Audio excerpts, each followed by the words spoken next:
ہفتے کے آخر میں ایران پر نئے حملوں کے بعد خام تیل کی مستقبل کی قیمتیں پیر کے دن وسط 2022 کے بعد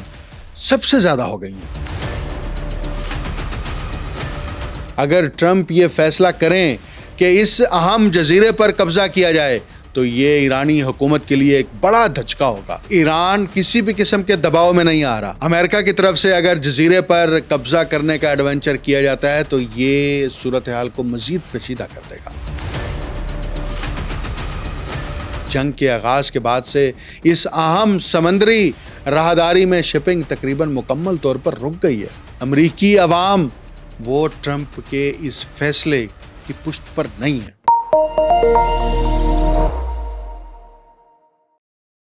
آپ دیکھ رہے ہیں انٹول سٹوری ود ڈاکٹر اکمل سومرو۔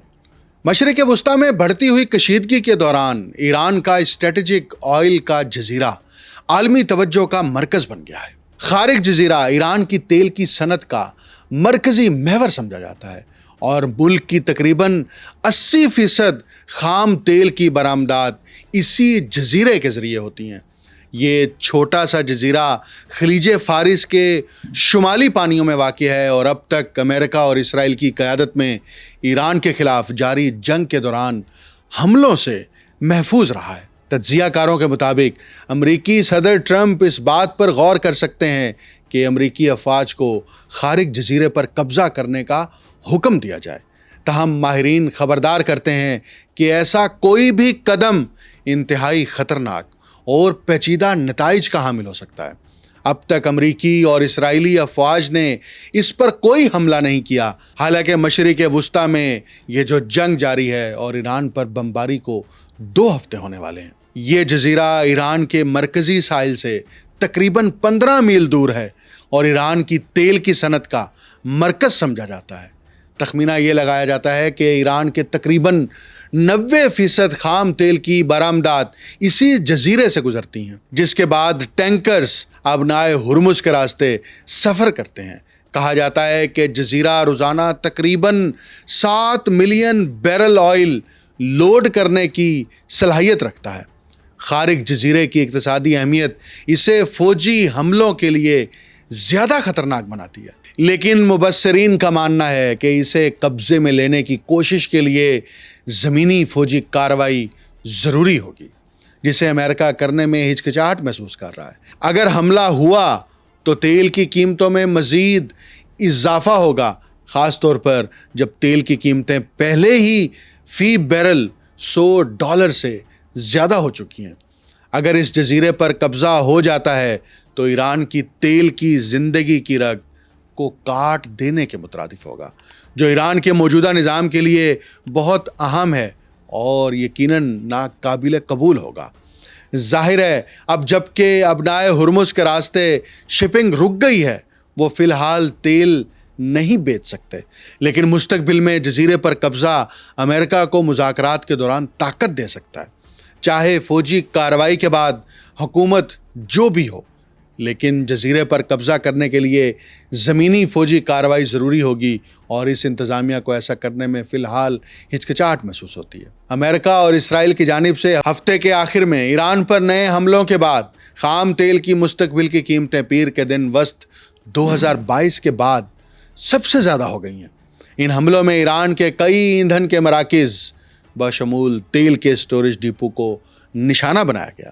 جس سے جنگ کے نئے مرحلے کی نشاندہی ہوئی، کیونکہ مشرق وسطیٰ میں اس جنگ کے بعد بحران کو تقریباً 10 دن ہو گئے ہیں۔ بین الاقوامی معیار کے مطابق برنٹ خام تیل کی قیمتیں مئی کی ڈلیوری کے لیے پیر کی صبح 13% سے بڑھ کر $104.85 فی بیرل تک پہنچ گئیں، جبکہ امریکی ویسٹ ٹیکسس انٹرمیڈیٹ کی قیمتیں اپریل کی ڈلیوری کے لیے 12.6% بڑھ کر $102.42 فی بیرل ہو گئیں۔ اگر ٹرمپ یہ فیصلہ کریں کہ اس اہم جزیرے پر قبضہ کیا جائے تو یہ ایرانی حکومت کے لیے ایک بڑا دھچکا ہوگا، کیونکہ اس سے انہیں آمدنی کا ایک اہم ذریعہ چھن جانے کا خوف پیدا ہو جائے گا۔ یہ اقدام اس بات کی طرف اشارہ ہو سکتا ہے کہ ایرانی تیل کی برآمدات دوبارہ شروع ہو سکتی ہیں، یقیناً امریکی نگرانی میں شروع ہوں گی، بالکل ویسے ہی جیسے وینزویلا کی حکومت کو تو چھیڑا نہیں، نکولس مادورو کو وہاں سے اغوا کیا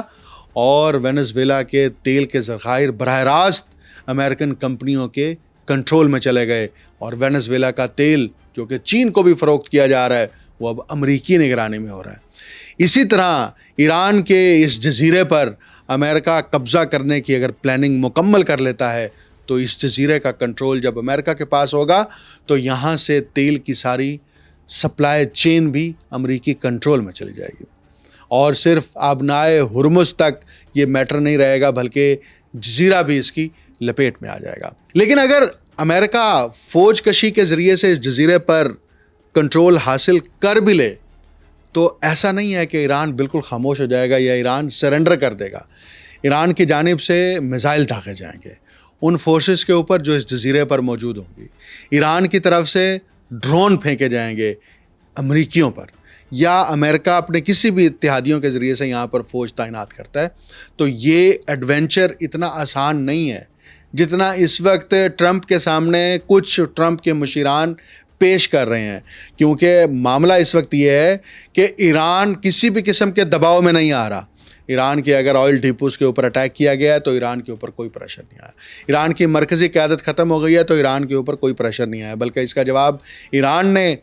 آیت اللہ علی خامنائی کے بیٹے کو، مجتبیٰ علی خامنائی کو نیا سپریم لیڈر نامزد کر کے امریکہ کو جواب دے دیا ہے کہ سسٹم کا تسلسل وہی ہوگا جو گزشتہ 47 برس سے چل رہا ہے۔ امریکہ کی طرف سے اگر جزیرے پر قبضہ کرنے کا ایڈونچر کیا جاتا ہے تو یہ صورتحال کو مزید پیچیدہ کر دے گا۔ عام طور پر دنیا کے تقریباً 20% تیل اور گیس کا راستہ جو ہے، جو سپلائی چین جہاں سے گزرتی ہے، وہ آبنائے ہرمز ہے، لیکن جنگ کے آغاز کے بعد سے اس اہم سمندری راہداری میں شپنگ تقریباً مکمل طور پر رک گئی ہے۔ مارک گسٹافسن جو وائٹ ہاؤس سچویشن روم کے سابق سربراہ ہیں اور جنہوں نے پہلے صدر ٹرمپ، جو بائیڈن، اوباما کے دور میں خدمات انجام دے رکھی ہیں، وہ کہتے ہیں کہ صدر ٹرمپ کئی وجوہات کی بنیاد پر امریکی افواج کو خارج جزیرے پر قبضہ کرنے کا حکم دینے کی طرف مائل ہو سکتے ہیں۔ ان وجوہات میں شامل ہے صدر کے لیے عوامی تاثر میں بڑا فائدہ حاصل کرنے کا موقع، یعنی ابھی بھی صورتحال یہ ہے امریکی عوام وہ ٹرمپ کے اس فیصلے کی پشت پر نہیں ہے، مسلسل مخالفت کی جا رہی ہے، ڈیموکریٹس کی طرف سے بھی مخالفت کی جا رہی ہے، بہت سارے کانگریس مین بھی مخالفت کر رہے ہیں، امریکی انٹلیکچوئلز بھی مخالفت کر رہے ہیں۔ اگر اس جزیرے پر قبضہ کر لیا جاتا ہے تو اس کا ایک پہلو یہ ہو جائے گا کہ وہ یہ تاثر پیدا کریں کہ ہمیں ایک بڑا فائدہ حاصل ہوا ہے امریکی۔ دوسرا اہم یہ ہے کہ امریکی افواج کے لیے ایران کے مین لینڈ سے ایک قدرتی رکاوٹ فراہم ہو گئی ہے، یعنی ایران کی جو مرکزی زمین ہے اس کا اور اس جزیرے کے درمیان جو رابطہ تعلق ہے، گزرگاہ ہے، وہاں پر ایک نیا بیریئر وہ امریکہ کی طرف سے انسٹال کر دیا گیا۔ اور تیسرا یہ ہے کہ اس اقدام سے ایرانی حکومت پر زیادہ سے زیادہ اثر و رسوخ حاصل کرنے کی کوشش کی جائے گی، اور یہ کوشش کر کے ایران کو دباؤ میں ڈالا جائے گا۔ اب یہ جو 3 پہلو پیش کیے گئے ہیں یہ ممکنہ طور پر یہ ہو سکتے ہیں، لیکن اس کے لیے ایران بھرپور ریٹیلیشن کی طاقت بھی رکھتا ہے اور صلاحیت بھی رکھتا ہے۔ جزیرے پر قبضہ کرنے کی کوشش کے لیے زمینی افواج کی ضرورت ہوگی، اور یہ جزیرہ ممکنہ طور پر ایرانی ڈرون حملوں کے لیے کئی ہفتوں تک ہدف بنا رہے گا۔ اس سے تیل کی قیمتیں مزید بڑھ سکتی ہیں اور ایران اپنے تیل کی پائپ لائن کو نقصان پہنچانے پر بھی غور کر سکتا ہے تاکہ خود اپنی توانائی کی فراہمی کو متاثر کرے۔ ایک اور انتہائی اہم پہلو ہے جس کی طرف توجہ دینا ضروری ہے۔ خارج جزیرہ ایران کا 90% تیل اسی جزیرے سے برآمد ہوتا ہے۔ یہ ایک اہم نقطہ بھی ہے اور یہ چوک پوائنٹ بھی ہے۔ اگر آپ یہ سوچیں گے کہ ٹرمپ وہی حکمت عملی اپنائیں گے جو انہوں نے وینزویلا میں کی تھی، تو یاد رکھیں انہوں نے وہاں کیا کیا تھا۔ انہوں نے وینزویلا کی تیل برآمدات کو روک دیا، اس سے ان کی سخت کرنسی کا ذریعہ یعنی جو ہارڈ منی ہے وہ بند ہو گیا۔ وینزویلا کو جو آمدن ہارڈ کیش میں آ رہی تھی وہ بند ہو گئی، اور اب میرا خیال یہ ہے کہ وہ مستقبل میں بھی اسی اثر والے پوائنٹ کو اپنے فائدے کے لیے استعمال کرنا چاہتا ہے۔ امریکہ نے اشارہ دیا ہے وہ ایران میں اسپیشل دستے اتارے گا، اور جن کا کام یہ ہوگا کہ ایران کے پاس جو اس وقت موجود ہے، یہ دوسرا آپریشن ہے، ایک جزیرے کا آپریشن ہے، اور دوسرا آپریشن یہ ہے کہ ایران کے پاس جو 450 کلو گرام تک افزودہ یورینیم جو 60% تک پہنچ گئی ہے، اس کو قبضے میں لے کر محفوظ مقام تک پہنچائے گا۔ اس پر ایرانی نائب وزیر خارجہ نے بڑا سخت جواب دیا، تبصرہ کیا، جس کو پاکستان کے سوشل میڈیا اکاؤنٹس کے اوپر تھوڑا طنزیہ انداز میں پیش کیا جا رہا ہے کہ ٹرمپ کو مخاطب کرتے ہوئے کہ آجا تینوں اکھیاں اڈیک دیاں دل واجا ماردہ، یعنی کہ بات یہ ہے کہ آپ کے لیے یہ ہو سکتا ہے سوچا ہو کہ ہم ایران کی زمین پر فوج اتار کر ایران کو فتح کریں گے، تو یہ فتح نہیں ملے گی، کیونکہ گزشتہ 10 دنوں سے آپ کو فتح نہیں مل رہی۔ ہر حربہ، ہر ٹیکنیک استعمال کر لی ہے، جنگی اخراجات کا بوجھ امریکی معیشت پر بڑھتا چلا جا رہا ہے۔ اسرائیل کو مزید اسلحہ فراہم کرنا ہے، اس کے لیے بھی ڈالرز چاہیے۔ تو اس جنگ کے اندر خود ٹرمپ بھی ٹریپ ہوئے ہیں اور اسرائیل بھی ٹریپ ہوئے ہیں۔ یہ یقیناً کارپوریٹ ڈیموکریسی کو ایک بڑا دھچکا ہے۔ ایران اب بھی اسی مضبوط پیروں کے اوپر کھڑا ہے جیسے وہ 28 فروری کے حملے سے پہلے کھڑا تھا۔ مجھے ڈاکٹر اکمل سومرو کو اجازت دیجیے۔ اللہ حافظ۔